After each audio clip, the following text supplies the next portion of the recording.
హరీష్ రావు ఎన్ని చెప్పినా ఆయన తొందరపడుతున్నాడు రా బాబు. మీరు ఇన్ని రోజులు చెప్పిండ్రు, మీరేమేం చెప్పిండ్రు? 3 ఎకరాల భూమి అన్నాడు, హరిజన్ ముఖ్యమంత్రి అన్నాడు, ఇంటికో ఉద్యోగం అని ఇచ్చినారా బాబు?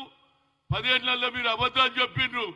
మేము ఇంకా మొదలే పెట్టలే, అప్పుడే మీరు ఏం చేయలేరు, ఇది కాదు, ఇది డెస్పరేట్ గా ప్రజలు గమనిస్తున్నారా బాబు? మీరు ఇప్పుడే మాట్లాడుతుంటే అదే ఏవా 4 రోజులు కాలేదు కాంగ్రెస్ పార్టీ వచ్చి, ఆయన నెల కూడా పూర్తి చేసుకోలేదు, ఈ అపోజిషన్ వాళ్ళకి పరిపాట లేదని ప్రజలు అనుకుంటున్నారు. సర్వే ప్రజలలో పోతే తెలుస్తుంది. హరీష్ రావు ఏదో తొందరపడి మాట్లాడుతున్నాడు.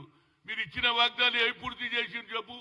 అనుకోని అన్ని చేసుకున్నారు, మీకు ఏదేది కావాలనో అన్ని చేసుకున్నారు. ప్రగతి భవన్ అనో, సెక్రటరియట్ అనుకో, అంబేద్కర్ స్టాచ్యూ అనుకో, ఇవన్నీ చేసిండ్రు. కానీ ఇచ్చిన హామీలు ఏడ పూర్తి చేసిండ్రో నాకు చెప్పండి.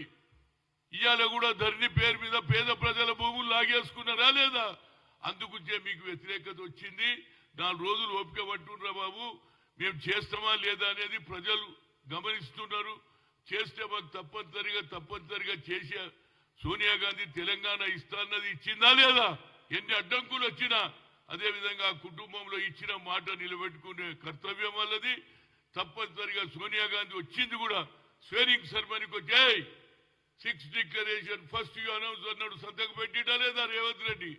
కనుక ఇది మాకు ఒక ప్రజల మీద విశ్వాసం ఉన్నది. మేము ఇచ్చిన మాట నిలుపుకునే కల్చర్ అది ఇందిరాగాంధీ కుటుంబంలో రాజీవ్ గాంధీ, సోనియా గాంధీకే ఉన్నదనేది నా ఉద్దేశం.